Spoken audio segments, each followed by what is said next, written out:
حسین جو پیدا مدینے میں ہوا، جس کے گھر کا دروازہ مسجد نبوی کے اندر کھلتا تھا، جو مسجد نبوی کے اندر پرورش پا کے جوان ہوتا ہے اور مدینے کی گلیوں میں کھیلتا رہا، اس حسین ابن علی کے لیے مدینہ چھوڑنا، اور پھر وہ اس بات کا علم اور شعور رکھتے تھے کہ یہ آخری بار حضور کے در پہ حاضری ہے، دوبارہ اس شہر نور میں نہیں آ سکوں گا، تو کیا قیامت ہوگی اور کیا منظر ہوگا۔ محمد بن حنفیہ کے علاوہ خاندان نبوت کے جتنے لوگ تھے ان سب نے شہر مدینہ کو الوداع کہا، اور رات کے موقع میں مدینہ المنورہ کو، مسجد نبوی کو چھوڑ کر کے مکہ کی جانب عازم سفر ہوئے۔ 3 شعبان المعظم کو مکہ المکرمہ پہنچتے ہیں، ادھر کوفیوں کے خطوط آنے شروع ہو جاتے ہیں۔ حضرت امام حسین رضی اللہ تعالیٰ عنہ مسلم بن عقیل رضی اللہ تعالیٰ عنہ کو صورتحال معلوم کرنے کے لیے بھیج دیتے ہیں۔ 40,000 کوفی آپ کے ہاتھ پہ بیعت کر لیتے ہیں۔ ادھر 25 پیدل حج کرنے والے حضرت امام حسین 8 ذی الحج کو احرام باندھتے ہیں، لیکن آپ کو پتہ چلتا ہے کہ حاجیوں کے روپ میں قاتل چھپا دیے گئے، تو آپ اس احرام کو حج کی بجائے عمرے میں بدلتے ہیں اور کوفے کی جانب عازم سفر ہوتے ہیں۔ کائنات والو، ذرا سینے پہ ہاتھ رکھ کے دیکھو کہ یہ کتنا مشکل مرحلہ تھا۔ اس دین کی آبرو کو بچانے کے لیے حضرت امام حسین رضی اللہ تعالیٰ عنہ نے کتنا بڑا قدم اٹھایا۔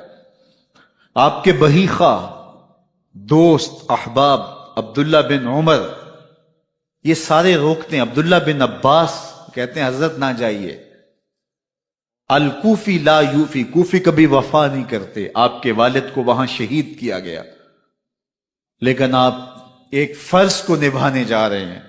میرے غم گسارو، میرے مہربانوں، نہ روکو مجھ کو جانے دو، مجھے نانے کے دی کی ڈوبتی کشتی بچانے دو، میں جاتا ہوں کہ دنیا پر وفا کا نام رہ جائے، میں رہوں نہ رہوں پر عظمت اسلام رہ جائے۔ میں نہیں جاتا تو نبی کے گھر کی آن جاتی ہے، میں نہیں جاتا تو نبی کے گھر کی آن جاتی ہے، تمہارا دین جاتا ہے، میری غیرت ایمان جاتی ہے۔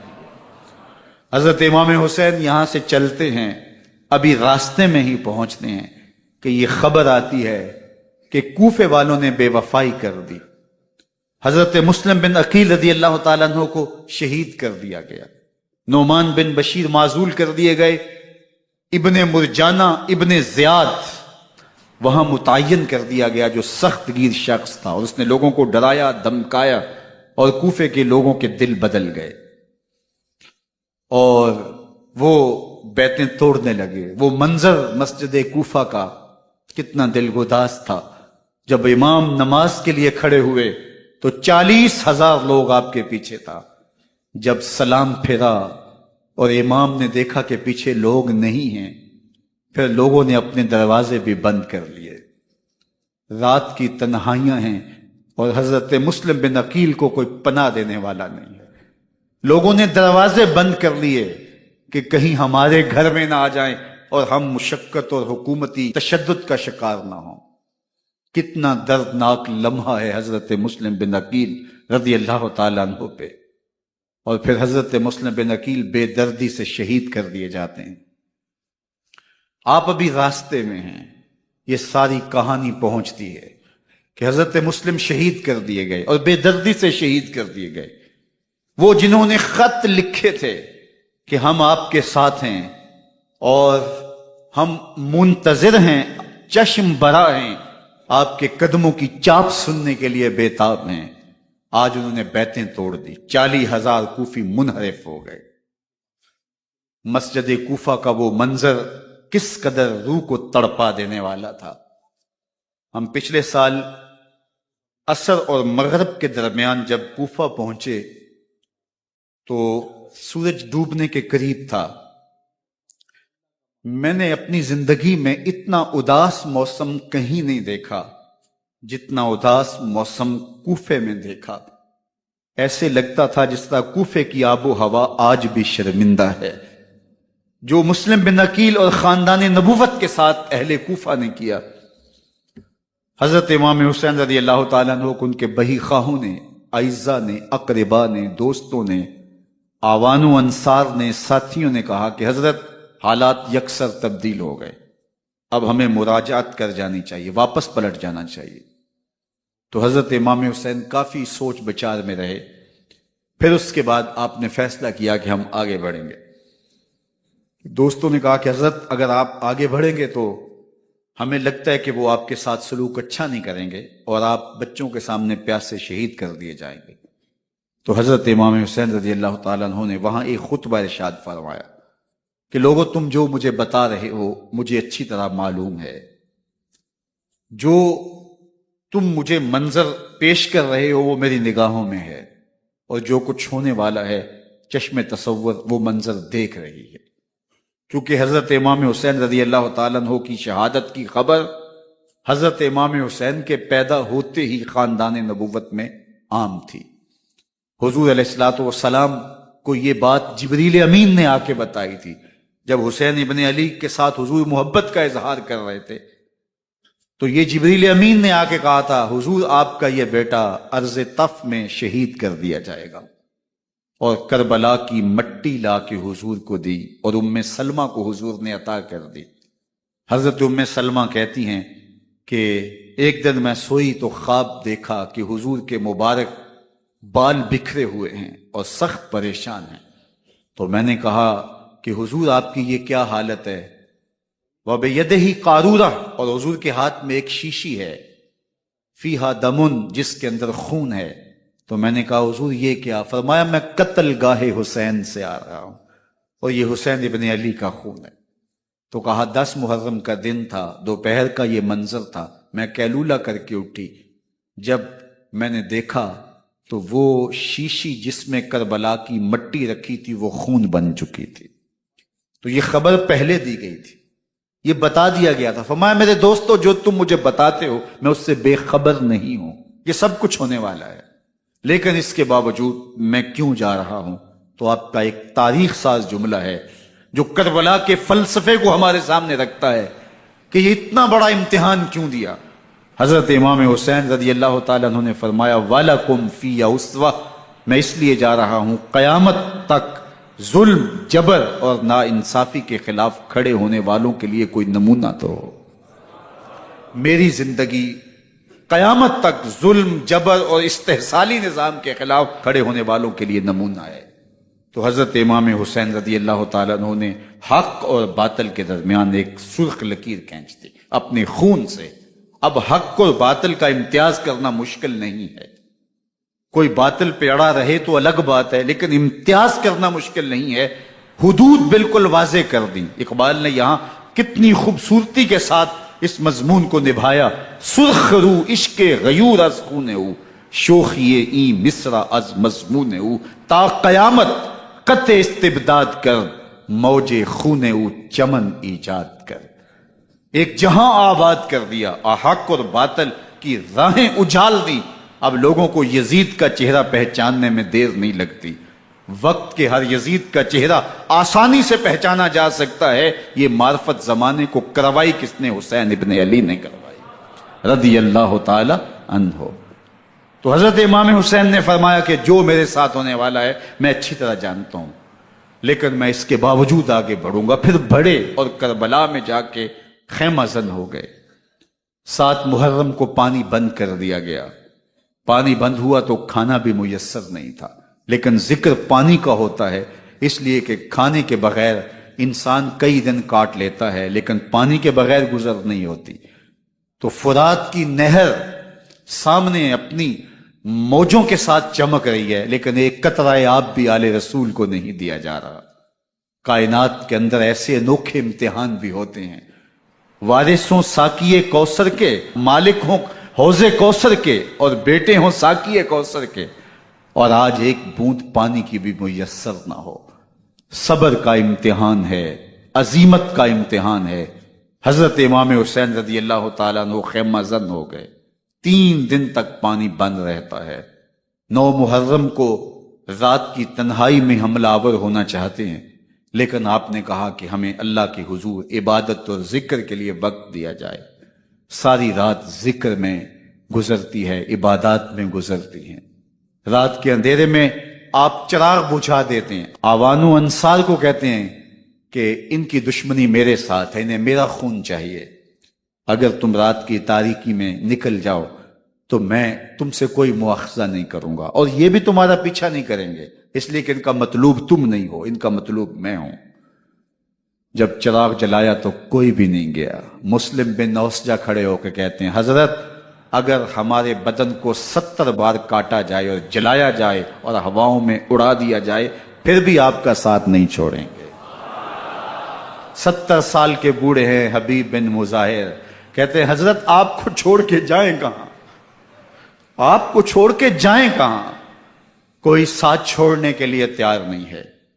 پیاس ہے، سخت گرمی ہے، کربلا کا ماحول ہے، 72 افراد اور خاندان کی خواتین میدان کربلا میں خیمہ زن ہیں۔ دوسری طرف لشکر اعداء اشقیا 22,000 کی تعداد میں مقابلے میں، ایک روایت 30,000 کی ہے۔ ان صرف 72 پیاسے لوگوں کے لیے اتنے لوگوں کو جمع کرنے کا مقصد خوف زدہ کرنا تھا۔ شرط ہے کہ یا یزید کی بیعت کر لیں، محاصرے توڑ دیں گے، پانی دستیاب ہوگا، اعزاز و اکرام سے نوازا جائے گا، خزانوں کے منہ کھول دیے جائیں گے۔ لیکن حسین ابن علی کہتے تھے سب کچھ لٹ جائے گا، باطل کے ہاتھ پہ ہاتھ نہیں رکھوں گا۔ اللہ اکبر۔ اب صبح طلوع ہوتی ہے، عاشور کا دن چڑھتا ہے، سورج اپنی پوری تمازت کے ساتھ گرمی برسا رہا ہے۔ آج خاندان نبوت کا امتحان زمانے نے دیکھنا ہے۔ رسول اللہ کا لعاب چوسنے والا اس کے صبر کا آج امتحان ہے۔ حضور کے کندھوں پہ کھیلنے والے حسین کا آج امتحان ہے۔ اللہ اکبر۔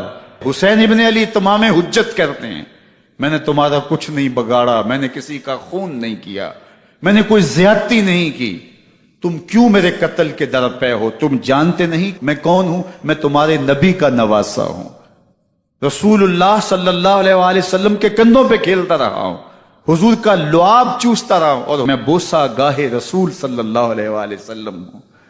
لیکن ان اشقیاء کے دل پر کوئی چیز اثر انداز نہیں ہوتی۔ ایک ہور ہے، اللہ اس کے دل میں نرمی ڈالتا ہے۔ پہلے تو امام حسین کو گھیر کے لے کر کے آتا ہے، لیکن بعد میں وہ قافلہ یزید سے قافلہ حسین کی طرف آ جاتا ہے۔ امام حسین فرماتے ہیں تو دنیا میں بھی ہو رہے ہے، آخرت میں بھی ہو رہے ہے، آزادی مل جاتی ہے۔ باقی 22,000 کا لشکر جرار امام حسین کے قتل کے در پہ ہے۔ پھر تاریخ نے خاندان نبوت کا وہ انوکھا امتحان دیکھا۔ حضرت امام حسین کے بچے بالخصوص خواتین پیاس کی شدت میں حلق خشک ہیں۔ حضرت سکینہ تڑپ کے اپنے باپ سے کہتی ہیں کہ مجھے 6 ماہ کے لیے اصغر کی پیاس نہیں دیکھی جا رہی۔ بچے کو ہاتھوں پہ اٹھاتے ہیں اور نہر فرات کے کنارے پہنچ کے فرماتے ہیں اشقیاء سے مخاطب ہو کے تمہارا معاملہ میرے ساتھ ہے، اس 6 ماہ کے بچے نے تمہارا کچھ نہیں بگاڑا، اور چلو بھر کے اس کا حلق سیراب کرنا چاہتے ہیں۔ ایک 2 شاخہ تیر آتا ہے جو حضرت علی اصغر کے گلے کو چیر دیتا ہے۔ راوی لکھتے ہیں کہ وہ عام تیر نہیں تھا، جانوروں کو شکار کرنے کے لیے جو بڑے تیر ہوتے ہیں وہ 2 شاخہ تیر تھا۔ وہ گردن کو کاٹ دیتا ہے، خون بہنے لگتا ہے، گردن لٹک جاتی ہے۔ حضرت امام حسین وہ بہتا ہوا خون اپنے چلو میں لیتے اور آسمان کی طرف اچھال کے کہتے ہیں مالک حسین کی یہ قربانی بھی قبول۔ یہ تماشا لب بام نہیں ہے، بچہ بیمار ہو ڈاکٹر جواب دے دیں، ماں باپ کے ہاتھ پھول جاتے ہیں، زندگی کی سانسیں ابھی چل رہی ہوتی ہیں، لیکن ڈاکٹر کہے کہ یہ میرے بس کا روگ نہیں ہے، کہیں اور لے جاؤ، تو زندگی کا لف و نشر غیر مرتب ہو جاتا ہے۔ میں سلام پیش نہ کروں حسین ابن علی کو، 6 ماہ کا علی اصغر ہاتھوں میں دم توڑتا ہے، گردن لٹک جاتی ہے، خون بہ رہا ہے، اب خیموں کی طرف بڑھ رہے ہیں، لیکن زبان پہ شکایت نہیں ہے، کہتے ہیں مالک حسین کی یہ قربانی قبول کر لے۔ اب خیموں کی طرف آنا شہر بانو ام رباب سیدہ زینب حضرت سکینہ سلام اللہ علیہا کا سامنا کوئی آسان کام نہیں تھا، لیکن حسین ابن علی آتے ہیں، شہزادے کو یہاں خیموں کے قریب رکھ کے کہتے ہیں کہ یہ حوض کوثر سے سیراب ہو گیا ہے۔ اللہ اکبر، کوہرام مچ جاتا ہے خیموں کے اندر، کیا منظر ہوگا اور ان کو کن الفاظ کے پیرائے میں ڈھال کر کے ان کیفیات کو بیان کیا جا سکتا ہے جو اہل بیت کے خیموں کے اندر علی اصغر کی شہادت کے بعد کا منظر رقم ہو رہا ہوگا۔ اللہ اکبر، ادھر اشکیا آوازیں دے رہے ہیں، مبارزت کے لیے پکار رہے ہیں۔ زمانے نے پھر وہ منظر بھی دیکھا کہ جوان بیٹے کو 18 سال کی کمائی حضرت امام حسین میدان عمل میں بھیج رہے ہیں۔ وہ علی اکبر جو حسین کا نور نظر ہے، آنکھوں کا قرار ہے، دل کی تسکین ہے۔ اور پھر حضرت علی اکبر جب گھوڑے کی زین سے فرش زمین پہ گرتے ہیں تو باپ کو آواز دیتے ہیں، اور حضرت امام حسین جو ہے وہ آگے جا کے بیٹے کی لاش اٹھاتے ہیں۔ اللہ اکبر، 18 سال کے بیٹے کی لاش کو کندھوں پہ اٹھا کے خیموں تک لاتے ہیں اور ہاتھ پھیلا کے کہتے ہیں مالک حسین کی یہ قربانی بھی قبول فرما۔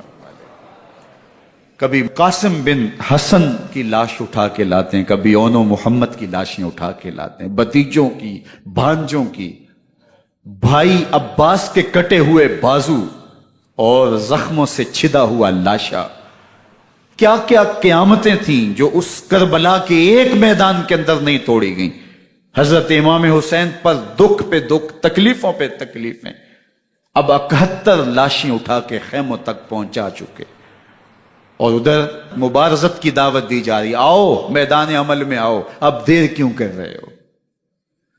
رسول اللہ کا حرم، رسول اللہ کی شہزادیاں جو نازوں میں پلی تھیں، وہ کلیاں جو شبنم کا بوجھ بھی گوارا نہیں کر سکتی تھی، آج مصیبتوں کے پہاڑ ٹوٹ گئے۔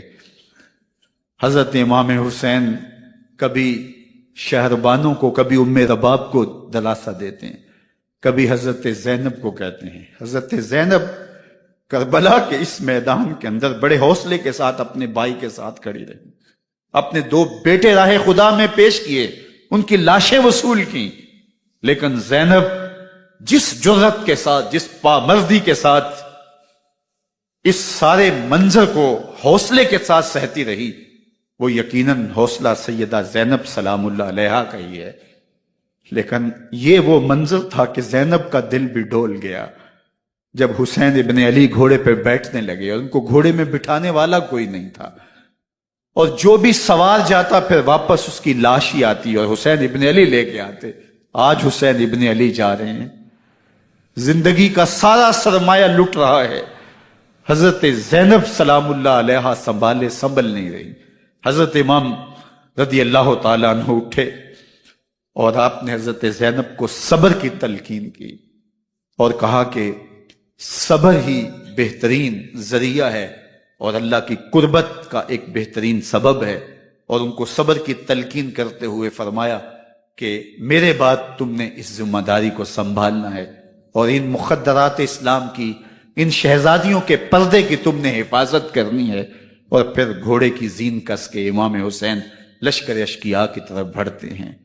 اب خیموں سے سسکیوں کی آواز آ رہی ہے، ان کا سردار، ان کا تاجدار آج سب کو چھوڑ کے کربلا کے میدان کی طرف بڑھ رہا ہے۔ جرم کیا کیا، قصور کیا کیا، اس نے کیا زیادتی کی کہ آج نیزوں اور انیوں کے مقابلے میں 22,000 کا لشکر حضرت امام حسین پہ ٹوٹ پڑتا ہے۔ آپ پھر اتمام حجت کرتے ہیں، میں نے کسی کو قتل نہیں کیا، خون ناحق نہیں بہایا، میرے خون کے درپے کیوں ہو، اپنی آخرت کیوں برباد کرتے ہو، تم جانتے نہیں میں کون ہوں، میں تمہارے نبی کا نواسا ہوں۔ لیکن ابن زیاد کہتا ہے مقابلے میں آؤ۔ پھر حضرت امام حسین رضی اللہ تعالیٰ عنہ مقابلے میں آتے ہیں، اور جب گھوڑے کو ایڑ لگا کے دشمن اشقیاء پہ ٹوٹتے ہیں تو پھر ایسا منظر ہوتا ہے کہ وہ بھیڑ بکریوں کی طرح آگے بھاگتے ہیں۔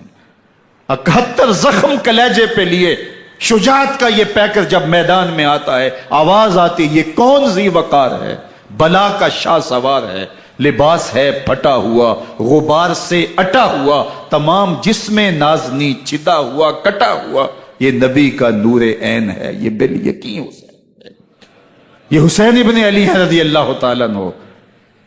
پھر چاند بادلوں میں گھر جاتا ہے، شامی گنڈے تیر برساتے ہیں، تلواروں سے آپ کے بدن پر ضربیں لگاتے ہیں اور نیزوں سے آپ کے بدن کو پرو دیتے ہیں۔ جب آپ کا پیراہن بعد میں اتارا گیا تو آپ کے پیراہن میں 122 سوراخ تیروں کے تھے، 33 زخم تلواروں کے اور 34 گھاؤ نیزوں کے تھے۔ جب گھوڑے کی زین سے فرش زمین پر آئے، بدن چھلنی تھا، زخم زخم سے خون بہ رہا تھا، 3 دن کا پیاسا حسین، اللہ اکبر، بدن زخموں سے چور، 71 لاشیں کلیجے پہ لیے، مخدرات اسلام کے پردے کا خیال دل میں الگ ہے، لیکن گھوڑے کی زین سے جب فرش زمین پہ امام حسین آتے ہیں، زبان پہ ہائے نہیں، نالا و شیون نہیں، چیخ و پکار نہیں، آتے ہی پیشانی سجدے میں رکھتے ہیں اور پکارتے ہیں اللہم ردن بقضائک وصبرن علی بلائک تسلیما لامرک سبحان ربی الاعلی۔ مالک گھر لٹا کے، بچے لٹا کے، خاندان سب کچھ قربان کر کے، اپنے بدن کو زخموں سے چھلنی کروا کے، تیروں اور نیزوں کی انیوں سے اپنے آپ کو زخمی کروا کے، تیرے حضور سر جھکا کے یہ اقرار کرتا ہوں کہ حسین تیری تقدیر پہ راضی ہے، مالک تو بھی بتا، تو بھی حسین پہ راضی ہوا ہے کہ نہیں ہوا۔ آواز آ رہی ہے، اس پیاسے پر علی شیر خدا کو ناز ہے، اس نواسے پر محمد مصطفیٰ کو ناز ہے، اوروں نے بھی سجدے کیے پر اس کا عجب انداز ہے، اس نے وہ سجدہ کیا جس پر خدا کو ناز۔ حسین ابن علی رضی اللہ تعالیٰ عنہ کا سر انور دستے قاتل نے تب کاٹا جب وہ سجدے میں جھکا ہوا تھا۔ یزید نے کہا میں بیعت لوں گا، امام حسین نے کہا کبھی بھی نہیں دوں گا، یہ سر کٹ سکتا ہے جھک نہیں سکتا۔ سر کاٹ کے نیزے کی نوک پہ چڑھا دیا گیا اور یہ اس بات کا اعلان تھا کہ ہم جیت گئے اور حسینی ہار گئے، اور لشکر یزید میں غوغا مچ گیا، نقارے بجنے لگے کہ ہم جیت گئے، دیکھو امام حسین شہید کر دیے گئے، اور سر کاٹ کے نیزے کی نوک پہ چڑھایا گیا۔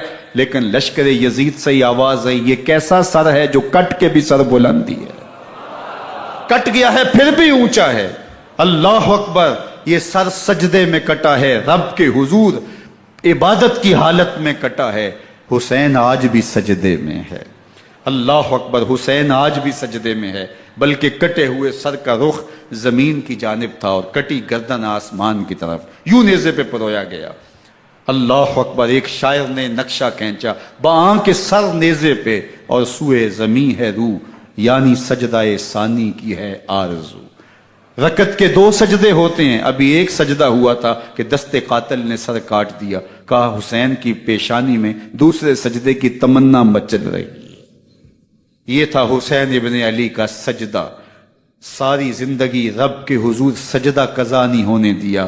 آج پانی نہیں ہے، اللہ اکبر، آج تیمم کر لیتے ہیں، آج اپنے خون کو اوڑھ کر کے حسین نے اپنی پیشانی اپنے مالک کے حضور جھکا کر کے عظیمت کی وہ انوکھی داستان رقم کر دی کہ صدیاں گزرنے کے باوجود بھی ان کی یادوں کے چراغ روشن ہیں۔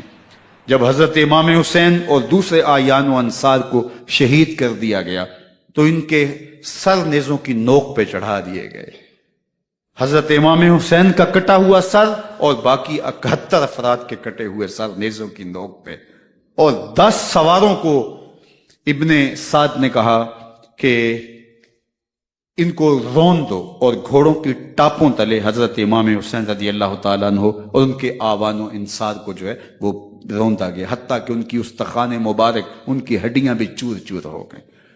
روننے سے قبل ان کا لباس اتار لیا، ان کے کپڑے اتار لیے گئے۔ اللہ اکبر، کیسی دردناک گھڑیاں تھیں۔ یزید کا صرف یہی بد کرداری کا مرحلہ نہیں تھا، اس کربلا کے صحرا کے اندر یزید نے جس طرح امام حسین رضی اللہ تعالیٰ عنہ کو شہید کیا اور حضرت امام حسین کے خاندان کو شہید کیا، جب مدینہ المنورہ پر یزید نے مسلم بن عقبہ کو مقرر کیا، جس کو بزرگوں نے مصرف بن عقبہ کہا ہے، تو اس کو کہا 3 دن تک مدینے کا حرم تمہارے لیے حلال ہوگا، جو چاہو تم کرنا، اور شامی فوجوں کو اجازت ہوگی۔ تو وہاں بھی انہوں نے 10,000 تابعین اور 700 صحابہ کو شہید کیا۔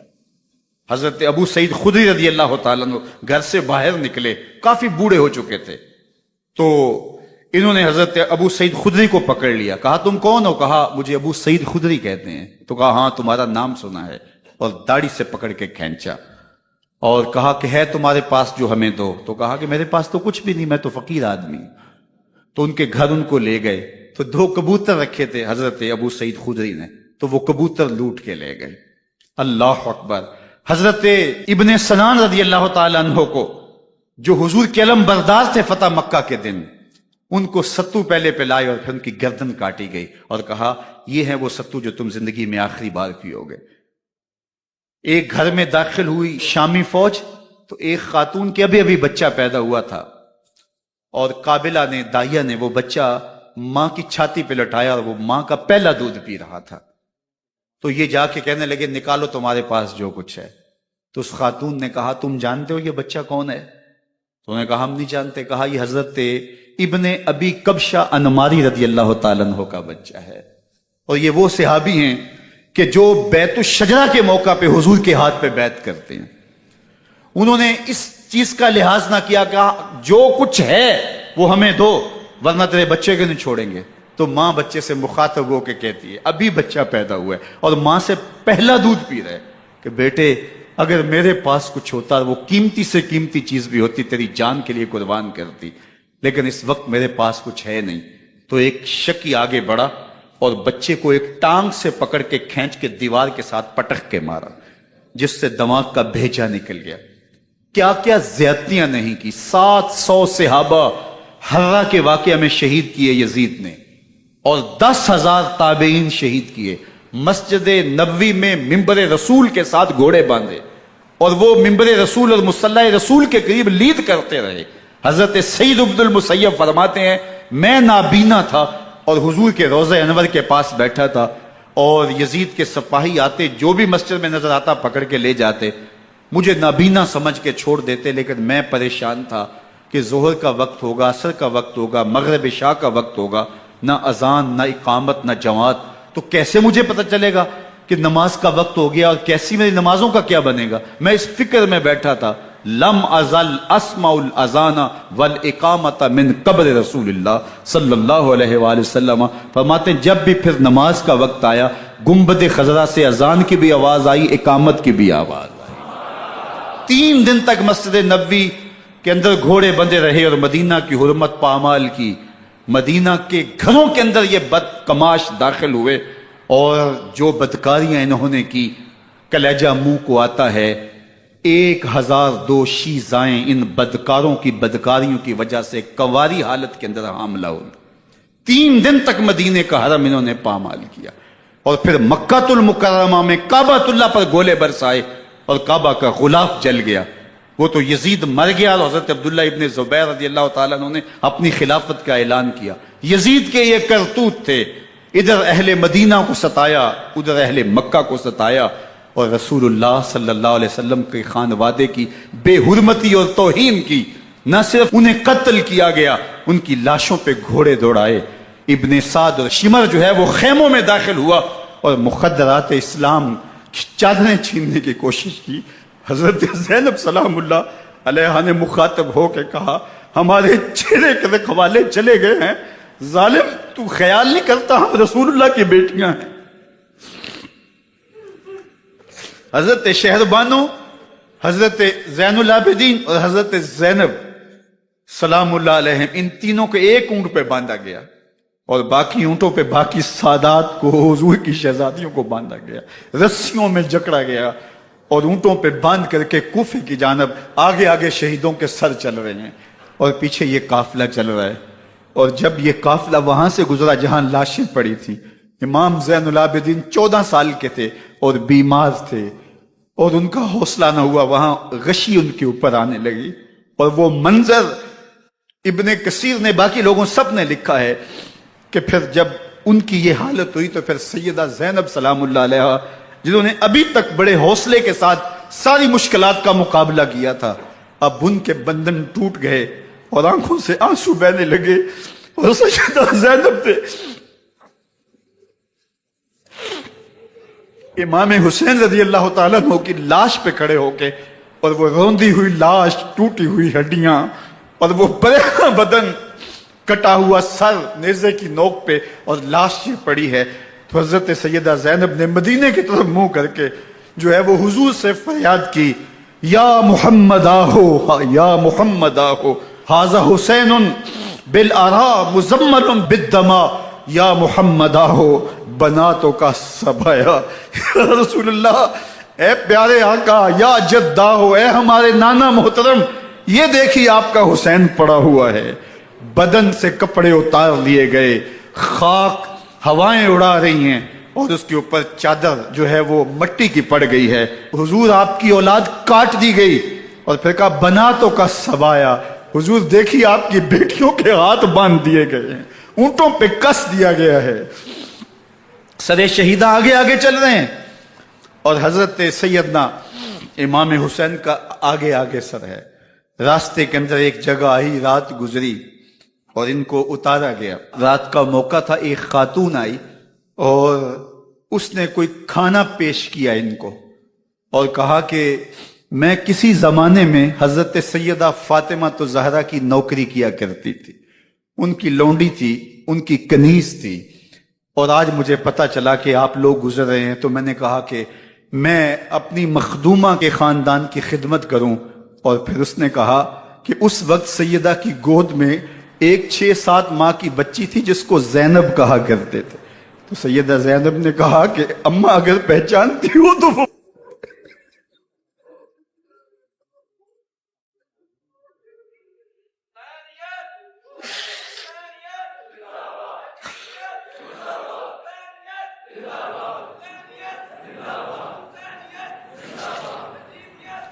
یہ تاراج اور لٹا ہوا کارواں پھر وہاں سے کوفے میں کیسے پہنچا، اور کوفے کے اندر سیدہ زینب سلام اللہ علیہا نے وہ یزید کے دربار میں، ابن زیاد کے دربار میں وہ جرأت آمیز جو باتیں کہیں، اللہ اکبر، زینب کی زبان میں علی کی خطابت بول رہی تھی، اور پھر دشمن اور دوست سارے رونے لگے، اور وہ کیا دل گداز منظر تھے۔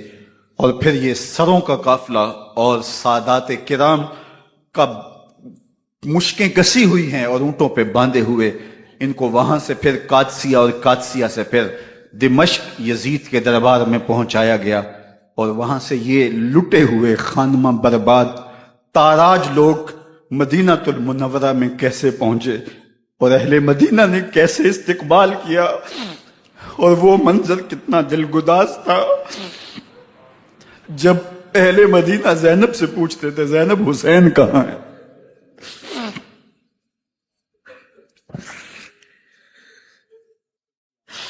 بے مروت بے وفا تیرا بھی کیا افسانہ ہے، جس نے اپنی ہی شمع کو گل کیا تو وہ پروانہ ہے۔ اپنے پیغمبر کے شہزادوں کو اور اپنے پیغمبر کی شہزادیوں کو جو دکھ اس امت نے دیے، یہ کائنات کی ایک انوکھی داستان ہے۔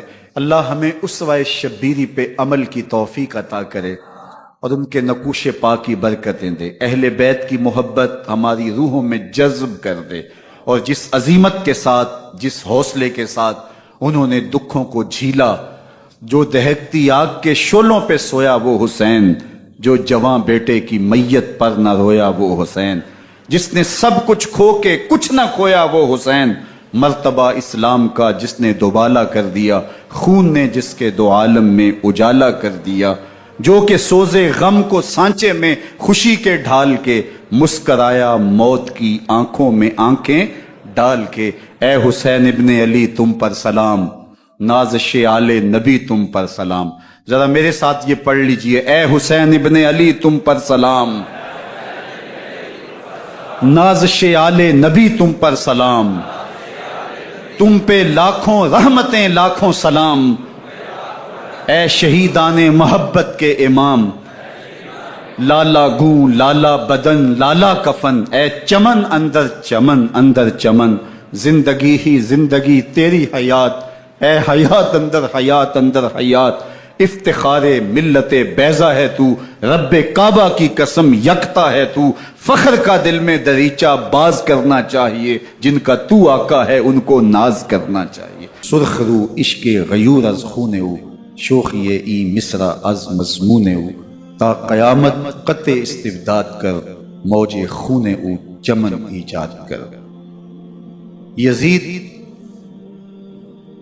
بہدل کی بیٹی محسون کا ناپاک بیٹا تھا، اور حسین محمد عربی کی بیٹی فاطمہ کا شہزادہ تھا۔ یزید دمشق کے اطراف میں سرجون اور جریر اختل جیسے اوباشوں کے جھرمٹ میں پل کے جوان ہوا۔ حسین کے گھر کا دروازہ مسجد نبوی کے اندر کھلتا تھا۔ یزید نشے میں دھت ہو کر کے نمازیں چھوڑ دیتا تھا۔ حسین کی کربلا کے اندر بھی نماز تہجد قضا نہیں ہوئی۔ یزید ظلم کا دوسرا نام ہے، حسین امن کی علامت ہے۔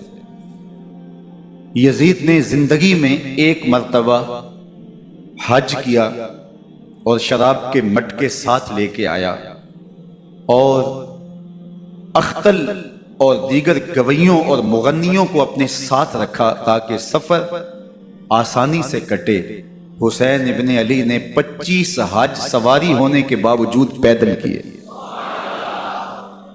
یزید حج بیت اللہ کے بعد مدینہ المنورہ آیا اور شراب کی ایک مجلس برپا کی۔ حضرت امام حسین رضی اللہ تعالی عنہ جب وہاں پہنچے تو شراب کی پھیلی ہوئی بدبو کو محسوس کرتے ہوئے فرمایا، یہ بو کیسی ہے؟ تو نشے میں دھت یزید بولا، یہ شام میں بنتی ہے، اور ایک جام منگوایا اور اس کو پیتے ہوئے دوسرا جام حضرت امام حسین رضی اللہ تعالی عنہ کی طرف بڑھاتے ہوئے کہا، ابا عبداللہ لیجئے۔ تو حضرت امام حسین رضی اللہ تعالی عنہ نے فرمایا، میں اس کی طرف دیکھتا بھی نہیں ہوں، اور پھر وہ عشقی اشعار پڑھنے لگا۔ جب یزید کی شراب نوشی کا منظر امام حسین رضی اللہ تعالی عنہ اپنی آنکھوں سے دیکھ چکے تھے تو مجھے بتاؤ یزید کے ہاتھ پہ امام حسین کا پاک ہاتھ کیسے آتا؟ حضرت امام حسین رضی اللہ تعالی عنہ جس ماحول میں پلے تھے، جس ماحول میں پرورش پائی تھی، جس ماحول میں رہے تھے، وہ پاکیزہ اور تقدس ماحول تھا۔ اور یزید کبھی اطراف دمشق میں، کبھی غوطہ میں، کبھی الخزرہ محل میں، اور کبھی کہاں داد عیش دیتا رہا اور لہو و لعب کے اندر مصروف رہا، اور اس کی زندگی ان چیزوں سے عبارت تھی۔ وہ محرمات کو حلال قرار دیتا، شراب نوشی اس کی ہڈیوں میں رچی ہوئی تھی، اور شریعت بیضا کا مذاق اڑایا کرتا۔ اور حسین ابن علی رضی اللہ تعالی عنہ کی دوستیاں جن لوگوں سے تھی وہ عبداللہ ابن عباس تھے، عبداللہ ابن عمر تھے، حضرت عبد الرحمن بن ابو بکر رضی اللہ تعالی عنہ تھے۔ یزید تو جوا کھیلتا رہا، یزید تو قمار بازی کرتا رہا، یزید تو شراب نوشی کرتا رہا، اور حسین ابن علی مسجد نبوی کے منبر میں حضور کے پہلوؤں میں بیٹھتے رہے۔ زمانے نے وہ منظر دیکھا کہ سرخ رنگ کے جوڑے پہنے ہوئے حسنین کریمین حجرہ فاطمہ سے نکلتے ہیں، کم عمری کی وجہ سے کبھی گرتے ہیں کبھی سنبھلتے ہیں، اور آقا کریم خطبہ ارشاد کر رہے ہیں، خطبہ چھوڑ کے حضور نے شہزادوں کو اٹھا لیا۔ وہ منظر بھی زمانے نے دیکھا۔ حضرت عبداللہ بن شداد کہتے ہیں کہ حضور سجدے میں تھے اور سجدہ اتنا طویل ہو گیا، ہمیں لگا یا تو وحی کا نزول ہو رہا ہے یا پھر اللہ کا حکم آ گیا اور اللہ کے محبوب کی روح قبض کر لی گئی۔ لیکن میں نے جب نظریں اٹھا کے ان انکھیوں سے دیکھا تو کیا منظر تھا کہ حسین ابن علی حضور کی پشت پہ بیٹھے ہوئے اور میرے آقا سجدے کو طول دے رہے ہیں۔ اللہ اکبر! حسین کے لیے پیغمبر کے سجدوں کو طول دیا جا رہا ہے۔ حسین ابن علی کبھی منبر پہ حضور کی اطراف میں بیٹھتے ہیں، وہ منظر بھی دنیا نے دیکھا کہ حضور کے مبارک کندھوں پر حسین ابن علی بیٹھے ہیں اور حضور کی زلفوں کو پکڑا ہوا ہے۔ تو حضرت عمر رضی اللہ تعالیٰ عنہ دیکھ کے کہتے ہیں واہ واہ کیسی سواری میسر آئی حسین ابن علی کو. تو میرے آقا مسکرا کے کہتے ہیں عمر سواری دیکھتے ہو سوار بھی تو دیکھو. اللہ اکبر. حضرت اسامہ بن زید بن حارثہ رضی اللہ تعالیٰ عنہ فرماتے ہیں رات کا ایک پہر گزر گیا اور مجھے حضور سے کوئی کام تھا. میں آقا کریم کی خدمت میں حاضر ہوا, در دولت پہ دستک دی. حضور تشریف لائے تو چادر اوڑی تھی, بکل کی ہوئی تھی میرے حضور نے. تو میں نے اپنی حاجت کہی تو حضور نے میری حاجت پوری کر دی. لیکن ایک منظر میں نے دیکھا کہ حضور نے جو چادر کی بکل فرمائی تھی اس کے اطراف میں پہلوؤں میں ابھار تھے جس طرح اندر کوئی ہو. مجھ سے نہ رہا گیا, میں نے پوچھ لیا. میں نے کہا بندہ نواز چادر کے اندر کیا ہے؟ فَكَشَفَهُ. تو حضور نے چادر کو کھول دیا. فَإِذَا الْحَسَنُ وَالْحُسَيْنُ عَلَىٰ وَرِكَيْهِ. تو کہتے ہیں میں نے اپنی آنکھوں سے دیکھا ایک پہلو سے امام حسین لپٹے ہوئے تھے, ایک پہلو سے امام حسن لپٹے ہوئے تھے. فرمایا یہ میرے بیٹے ہیں, یہ میری بیٹی کے بیٹے ہیں. اے اللہ میں ان سے پیار کرتا ہوں, تو بھی ان سے پیار کر. جو ان سے پیار کرے اس سے بھی پیار کر. ان کی محبت کا درس دیا, ان کے پیار کا سبق پڑھایا. کہا ان سے پیار کرنے والا میرے سے پیار کرنے والا ہے, ان سے بغض رکھنے والا میرے سے بغض رکھنے والا ہے. ان کی تکلیف حضور کو بے چین کر دیتی تھی. حضرت سیدہ فاطمہ الزہرا رضی اللہ تعالی عنہ کے گھر کے قریب سے گزرے تو حضرت امام حسین کے رونے کی آواز آ رہی تھی. تو آقا کریم علیہ السلام نے فرمایا کہ فاطمہ حسین کو چپ کرواؤ. الا تعلمی ان بقاءہ یؤذینی. تو جانتی نہیں حسین کا رونا مجھے دکھ دیتا ہے. حسین ابن علی کو حضور رونے نہیں دیتے تھے, ان کو دکھی نہیں ہونے دیتے تھے, کیونکہ رسول اللہ صلی اللہ علیہ وسلم جانتے تھے کہ یہ کتنے دکھ سہے گا, کتنی تکلیفوں سے گزرے گا اور کتنے مصائب سہے گا. زمانے نے وہ گھڑیاں بھی دیکھی کہ حضرت حذیفہ بن یمان رضی اللہ تعالیٰ عنہ فرماتے ہیں کہ میں حضور کی خدمت میں نماز مغرب کی ادائیگی کے لیے حاضر ہوا, اور میں نے یہ اجازت خاص طور پہ اپنی ماں سے اس شرط پہ لی تھی کہ امی آپ مجھے اجازت دیں, میں حضور کی خدمت میں حاضر ہوتا ہوں, مغرب کی نماز بھی ادا کروں گا اور پھر حضور سے عرض کروں گا حضور میرے لیے اور میری ماں کے لیے بخشش کی دعا کر دیجئے. ماں نے اس شرط پہ اجازت دے دی اور میں حضور کی خدمت میں آ گیا. نماز مغرب ادا کی, سلام پھرا تو میرے دل میں آرزو تھی میں حضور سے عرض کروں حضور میرے لیے اور میری ماں کے لیے مغفرت کی بخشش کی دعا کر دیں.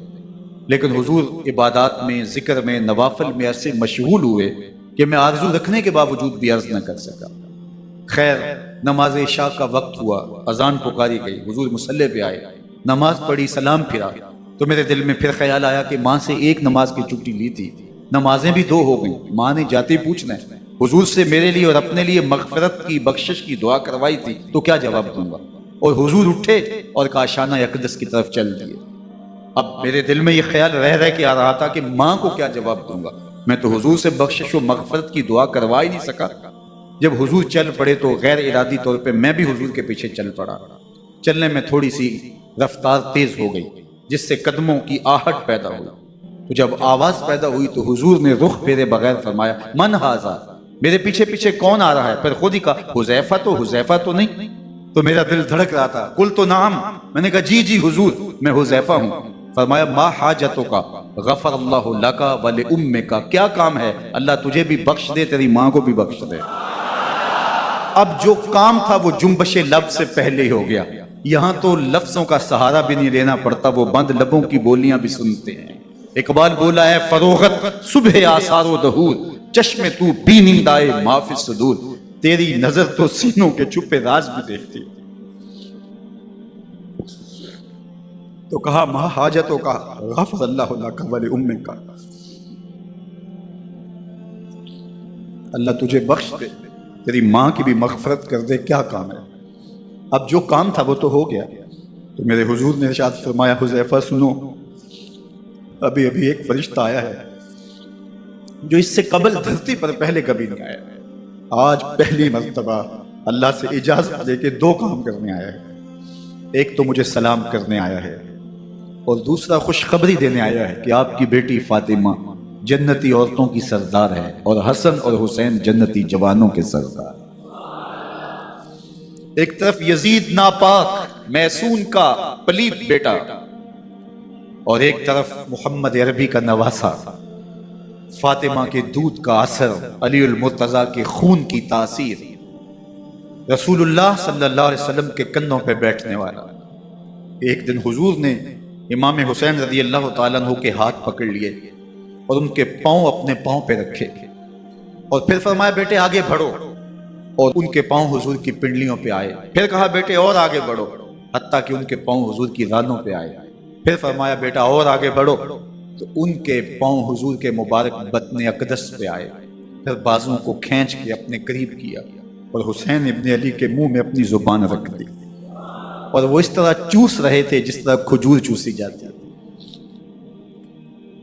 تو اللہ کے محبوب علیہ السلام نے حسین ابن علی کو اپنی زبان کا لعاب دہن دے کر کے، وہ شیر رحمت دے کر کے، وہ کوثر و تسلیم سے پاکیزہ تر آب رحمت عطا کر کے ان کی ہمیشہ کے لیے پیاس بجھا دی، تاکہ کل کربلا کے تپتے ہوئے ریگزار میں حسین ابن علی کو پیاس کی شدت تنگ نہ کرے اور پائے استقلال میں لغزش نہ آنے پائے۔ ان نازوں سے پالے ہوئے حسین کو، ان محبتوں سے پالے ہوئے حسین ابن علی کو امتحان بھی اتنے بڑے درپیش تھے۔ یاری تیری سونا پر ازمیشاں تیریاں اگ، سونا پرکھیا جامدہ ہے نال اگاں دے لگ۔ جتنا بڑا شخص ہوتا ہے اتنی آزمائشیں بھی بڑی ہوتی ہیں۔ پیغمبر رحمت کی آغوش میں کھیلنے والا، حجرائے فاطمہ کا جانشین، مصلی رسول کا وارث، منبر رسول صلی اللہ علیہ وآلہ وسلم پر حضور کے مبارک پہلو اور گود میں بیٹھنے والا حسین، حضور کی زبان چوسنے والا حسین، حضور کے کندھوں پہ سواری کرنے والا حسین، آقا کریم علیہ الصلوۃ والسلام کے مبارک سجدے کی حالت کے اندر حضور کی پشت پہ کھیلنے والا حسین، جس حسین کا دروازہ مسجد نبوی کے اندر کھلتا تھا اور یزید کی کرتوتوں کے چشم دید گواہ تھے۔ یزید جب تخت نشین ہوتا ہے تو اسے یہ فکر ہوتی ہے کہ امام حسین، عبداللہ بن زبیر، عبداللہ بن عمر، عبداللہ ابن عباس یہ میری بیعت کریں، اور وہ ولید بن عقبہ کو لکھتا ہے کہ ہر صورت میں ان کی بیعت لو، اور اگر بیعت نہ دیں تو سختی کرو۔ حضرت امام حسین رضی اللہ تعالی عنہ کو بلاوا آتا ہے کہ آپ کو دارالامارت میں گورنر ہاؤس میں بلایا جا رہا ہے۔ ولید بن عقبہ کا پیغام آپ کو پہنچتا ہے۔ آپ اس وقت فرماتے ہیں کہ اس وقت جو پیغام پہنچا ہے وہ کسی خطرے سے خالی نہیں ہے، تو کچھ سواروں کو ساتھ لیا، کہا تم دارالامارت کے باہر کھڑے رہنا، اگر میری آواز بلند ہوئی تو اندر آ جانا، ورنہ تم انتظار کرنا۔ آپ اندر گئے۔ ولید بن عقبہ نے مروان کو بھی بلایا تھا۔ مروان بن حکم یہ گورنر مدینہ ولید سے پہلے رہ چکا ہے، تو اس نے مشورہ دیا کہ سختی کی جائے۔ خیر ولید بن عقبہ نے کہا کہ یہ خط ہے، حضرت امیر معاویہ کا انتقال ہو گیا اور یزید تخت نشین ہوا ہے، لہٰذا وہ آپ سے بیعت کا مطالبہ کرتا ہے۔ تو حضرت امام حسین رضی اللہ تعالیٰ عنہ نے فرمایا کہ میرے جیسا شخص یوں چھپ کے بیعت نہیں کر سکتا، اور آپ واپس پلٹے۔ مروان بن حکم نے ولید بن عقبہ کو کہا کہ یہ موقع ہے جانے نہ دیا جائے، اگر یہ نکل گئے تو دوبارہ تم قابو نہیں پا سکو گے اور انہیں یہیں قتل کر دیا جائے۔ حضرت امام حسین رضی اللہ تعالیٰ عنہ نے یہ بات سن لی۔ کہتے ہیں حضرت امام حسین انہی قدموں کے بل واپس پلٹے اور مروان بن حکم سے مخاطب ہو کے کہا، مروان کیا بول رہا ہے؟ وہ خاموش ہو گیا۔ فرمایا تو جانتا نہیں ہم کون ہیں؟ آنا حسین ابن علی ابن ابی طالب، میں حسین ہوں، میں علی کا بیٹا ہوں۔ ہمارے گھر میں قرآن اترتا رہا ہے، وحی کا نزول ہوتا رہا ہے، اور یزید فاسق ہے، فاجر ہے، مسلمانوں کا قاتل ہے اور شرابی ہے۔ میں ڈنکے کی چوٹ پہ یزید کی بیعت سے انکار کرتا ہوں۔ بس حیدری کچھار سے محمدی شیر نکل آیا۔ اب اوسان خطا ہو گئے، راستہ چھوڑ دیا، واپس آئے، سیدہ زینب سے ملے، کہا مدینے کو چھوڑنا پڑے گا۔ کہا بھیا کیا ہوا؟ کہا یزید بیعت لینے پہ مصر ہے اور میں کسی صورت بھی بیعت نہیں کروں گا۔ رسول اللہ کا مدینہ ہمارے خون سے لالا زار بنے گا، میں نہیں چاہتا کہ حضور کے شہر نور کی حرمت پامال ہو۔ دوستو وہ کیسا منظر ہوگا جب حسین ابن علی نے آخری حاضری حضور کے روضے پہ دی ہو. حاجی یا معتمر 10 دن کے لیے، 8 دن کے لیے، 20 دن کے لیے مدینہ المنورہ عارضی سکونت اختیار کرتا ہے اور حضور کے روضہ انور سے، اس شہر نور سے، ان گلیوں سے، ان بام و در سے ایسا مانوس ہو جاتا ہے کہ جب واپس پلٹ رہا ہوتا ہے ان دعاؤں کے ساتھ کہ دوبارہ آنا بھی نصیب ہو، اور اسے لگتا ہے کہ میں دوبارہ بھی بلایا جاؤں گا، لیکن اس کے باوجود شہر حبیب چھوڑنا قیامت سے کم نہیں ہوتا. اعظم چشتی مرحوم آخری بار جب حضور کے روضہ انور پہ گئے تو بیمار تھے، ویل چیئر پہ تھے. باب بقی سے باہر نکلے تو خادم سے کہا کہ میری ویل چیئر پیچھے سے کھینچو تاکہ میرا رخ روضہ انور کی طرف رہے، اور وہ پیچھے سے کھینچتا چلا جا رہا ہے. اور جب باب مکہ سے پیچھے جنت البقیع کے قریب سے گنبد خضرا نگاہوں سے اوجل ہونے لگا تو اعظم چشتی مرحوم نے کہا جان بدن سے نکلتی ہے اعظم، جان بدن سے نکلتی ہے اعظم، کوئی آسان ہے مدینے سے جدا ہونا، کوئی آسان ہے مدینے سے جدا ہونا. یہ اس شخص کی کہانی ہے جو 10 دن، 5 دن، مہینہ، 2 ماہ وہاں رہتا ہے اور پھر اس شہر کو چھوڑ کے آنا اس کے لیے آسان نہیں ہوتا.